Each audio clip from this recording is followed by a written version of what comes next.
a guy who's unhappy. Dolphin star corner Xavier Howard doesn't like how he's been treated in Miami. He's requested a trade saying, I don't feel valued or respected. Now, Miami's win total on the DK Sportsbook is set at 9.5 wins.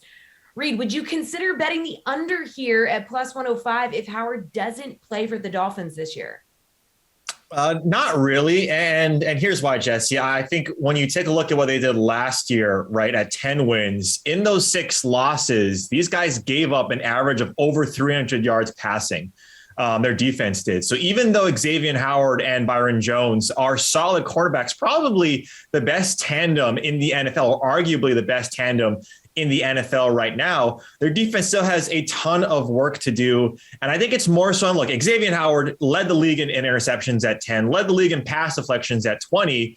But at the same time, right, and they blitzed quite a bit. Miami, their defense blitzed quite a bit. It's a matter of how are they getting to the quarterback and are they stopping these guys from scoring touchdowns? Now, the passing defense was solid, but I don't necessarily know how much Xavier Howard affects the line, so to speak. It's going to be more about Tua. It's going to be more about this offense and the weapons that he has on the offensive side that I think are going to propel him and this team forward to reach over that 9.5, that 10 win mark, essentially. And we have that extra game to play and to keep in mind as well. It's a matter of, is Xavier Howard happy? Like, he signed the extension, and he's one of the higher paid cornerbacks in the league, but Byron Jones actually is paid more. And maybe that's why he's getting a little peeved. And we see this now, this move with these players having more autonomy, having more control over their situation.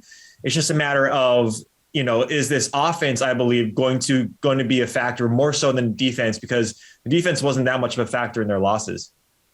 Geoff, would you consider betting the under at plus 105 if Howard doesn't play? I already kind of like the under on the Miami Dolphins. This is a defense that led the league in turnovers last year. That's a very, very high variable stat. And Reid kind of mentioned this, but they still allowed a lot of yards, even in the passing game, even with 2 top cornerbacks. If for some reason Xavier Howard just doesn't play well, or maybe sits out for a bit, I think it's a huge step back for this defense. I'm not convinced that Tua is a guy you want to be betting on for the over as well. I really like the under. This kind of news just makes me want to bet it more. And I think a plus odds under on the Dolphins is something I'm pretty interested in. Yeah.